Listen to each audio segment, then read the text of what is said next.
Hello, I'm Lucy from Colouring in the Midst of Madness, and today I'm going to be reviewing the US edition of World of Flowers. Now, I was very lucky to be sent this and the UK edition by Johanna Basford last week, and you can see an unboxing of that there's a link to it in the description. I have just recorded the review for the UK edition, so I'm going to do my very best to tell you everything you need to know about this book, and hopefully I won't forget anything that I've just said in my last video.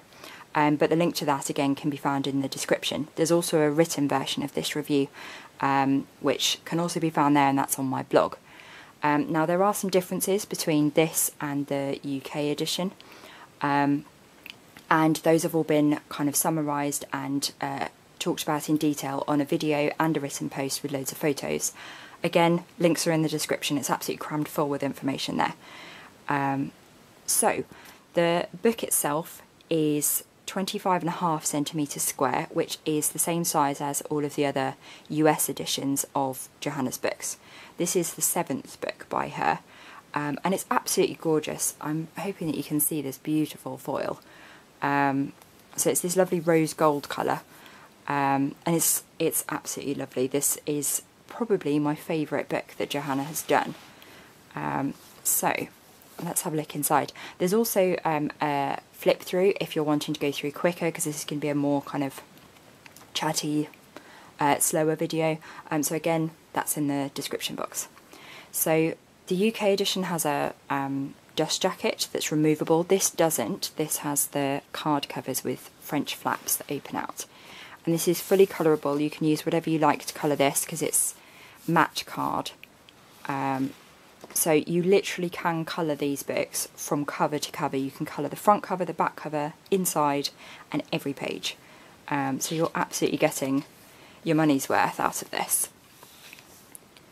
So the paper is an ivory paper. It has been created for, with and by Johanna herself, and it is actually even named after her. And this is the same paper as was used in the US editions of Magical Jungle, Johanna's Christmas, and Ivy and the Inky Butterfly. It is not the same paper as is found in the UK editions, and you can find out more about that on my written reviews and my comparison posts, so I won't go into that here. But it's lovely and thick.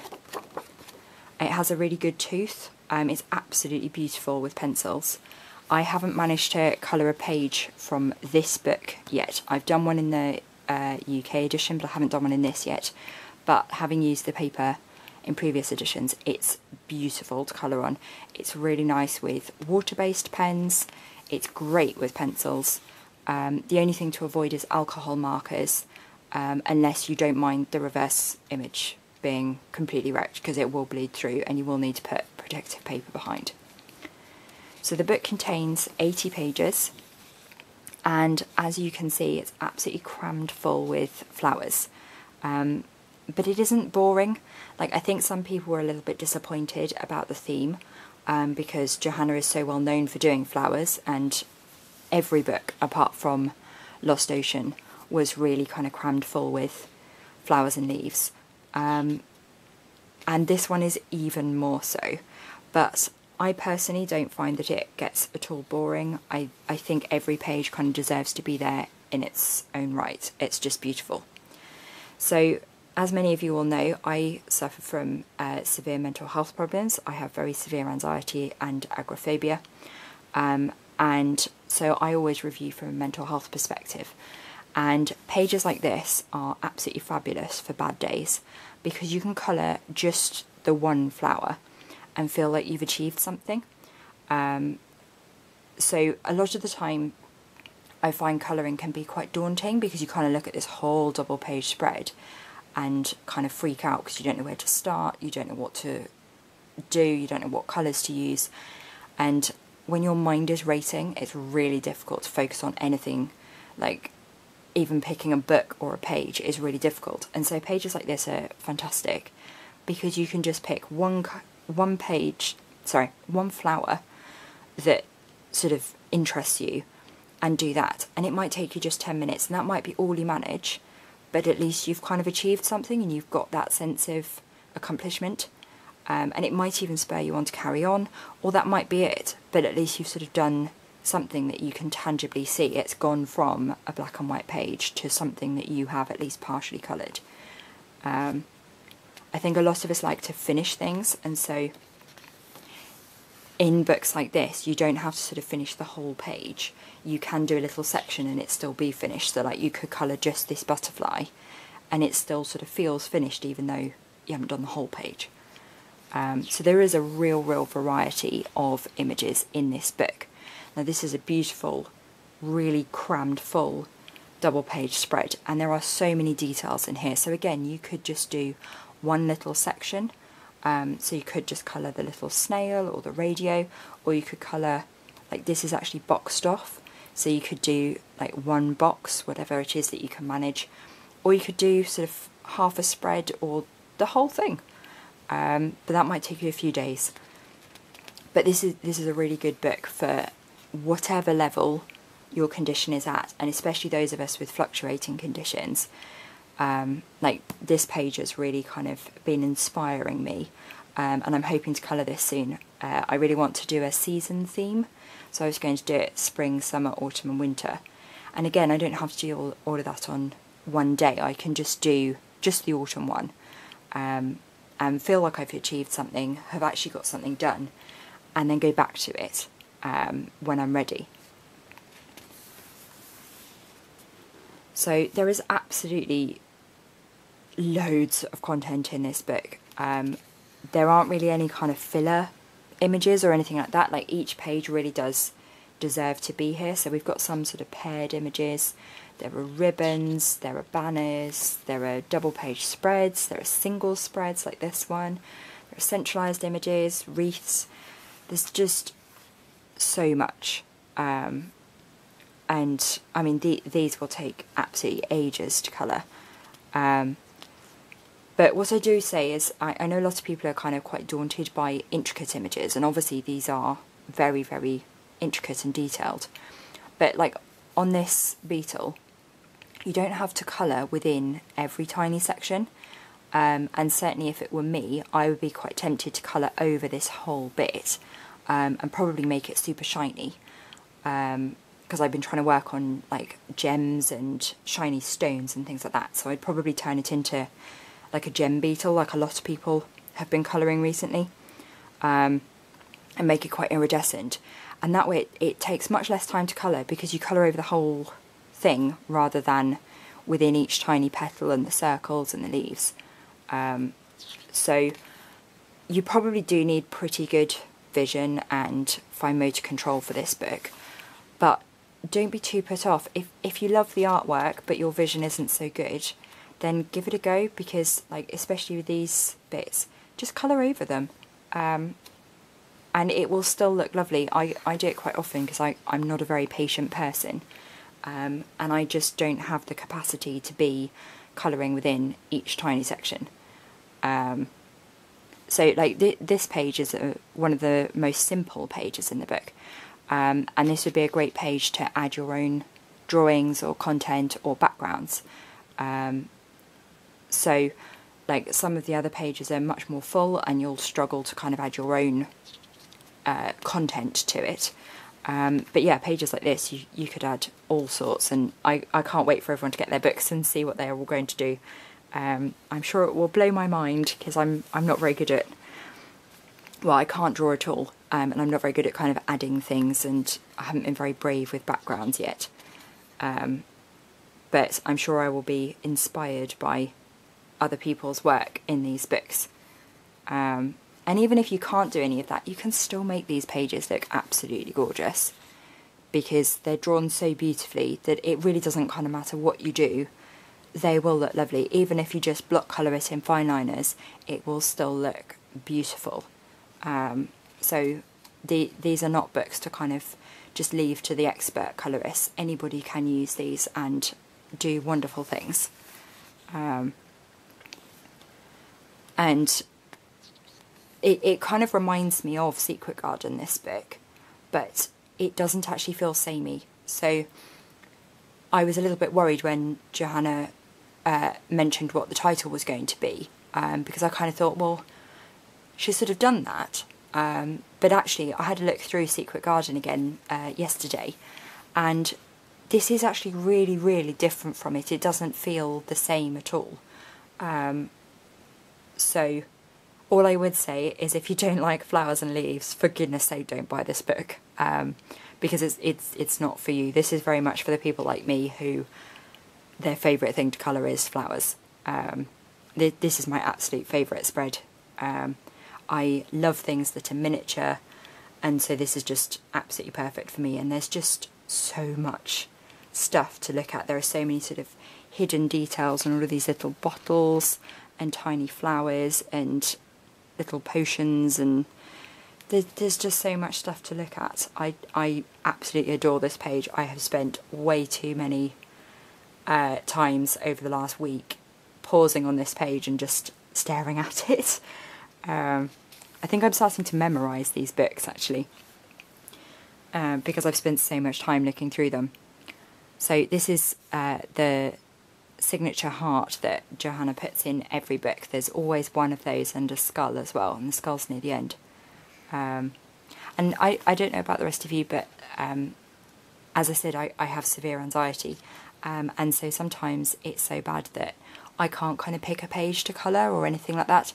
And I do genuinely find that actually just looking through colouring books genuinely helps me, especially if they're nature themed like this one is. Like, I have severe agoraphobia, and so I can't get outside very much, and I don't have a garden. The closest I've got is some what appear to be dying chili plants on my windowsill at the moment. They were doing quite well earlier in the year, but I think they're dying off now. It's turning wintry. So I don't get to see sort of flowers and beetles and things very often. And when I got the parcel from Johanna, she had sprayed perfume in the box and also sent us a beautiful floral smelling soap. And so the box, when I opened it, it just smelled fantastic. And when I was then flicking through the book on camera, it genuinely felt like I was walking through a garden, which I think was her aim. And my goodness, did she succeed, because I hadn't realised that that was her aim. But it genuinely did feel like that. So I would really suggest that if any of you are buying this book, which I'm sure loads of you will be, do have something floral smelling when you open it, because it really did make such a difference to me when I was looking through. So anything like a scented candle or actual flowers, or perfume or floral soap or anything like that will just be so lovely, and I promise it will enhance your experience of the book, because it really, really did for me. And that's not something I'll forget for ages, actually. And whenever I open the box, because I'm keeping it, whenever I open that or I smell the soap, it completely transports me to when I opened this. So it really does work. But yeah, there's certainly a kind of a range of intricacy and detail levels. I mean, you can see these are very, very detailed, and there are sort of more intricate bits and less intricate bits. But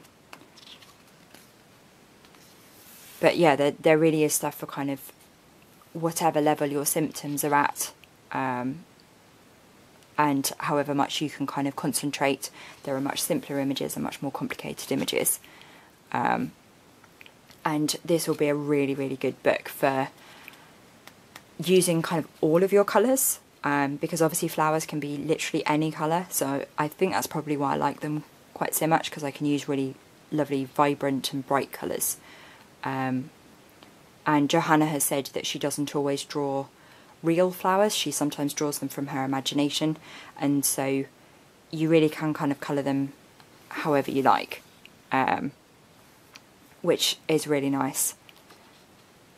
I'm not normally a fan of pattern pages, but I absolutely love this one. It really is inspiring me to colour it. I haven't worked out what colours I want to use yet, but I really do love this. And normally I only colour mandalas in terms of pattern pages, and I only colour those when I'm super, super anxious,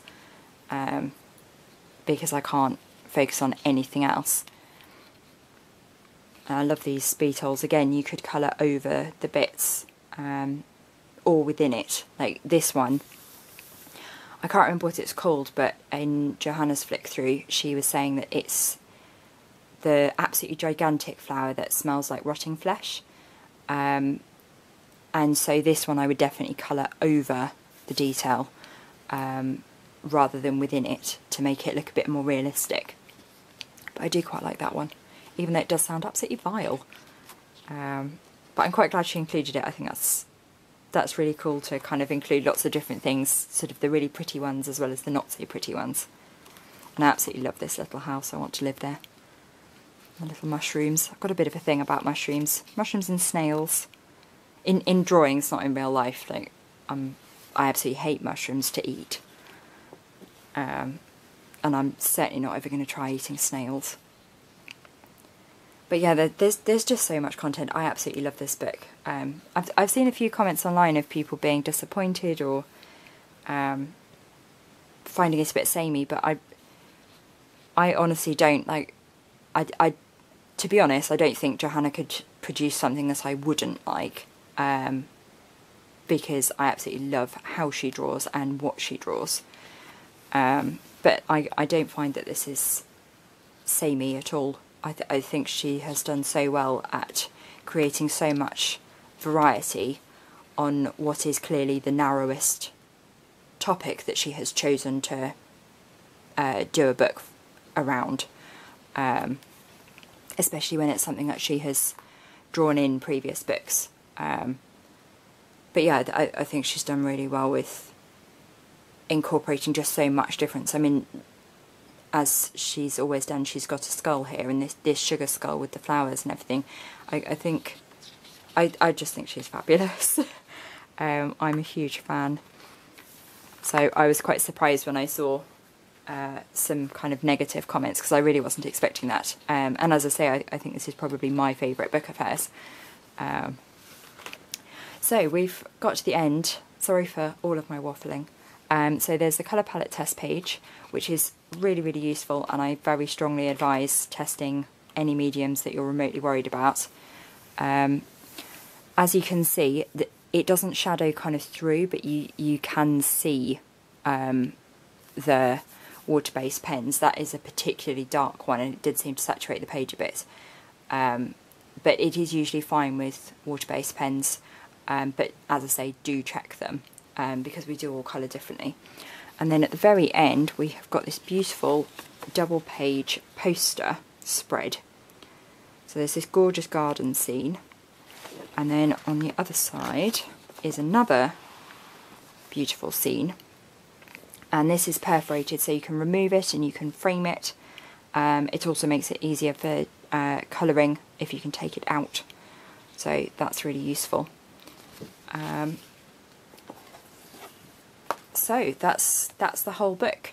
As I say, there are links to pretty much anything you could possibly want in the description box. There's the written review for this, the written and video review of the UK edition. There are purchase links. There is a link to the written and video post of my comparison. If you've not yet decided whether you're going to get the UK or the US edition, then I would really advise you to look at one of my comparison posts, because they go into huge detail about all of the differences. I actually found 37. Now, plenty of those don't affect enjoyment at all, but a few of them do. Things like the book size, the dust jacket, the image size, the paper. So do check those out. They took me an absolute age to make, but they do usually prove quite popular, and hopefully they'll help you decide which one you want, or whether you want to do what I always do and get both, because they do both have their merits. So I do actually suggest getting both if you possibly can, but if you can't, then that will hopefully help you choose which one's best for you. Do let me know in the comments which one you're going to get and why, and also what you think of the book. I would love to know what your thoughts are.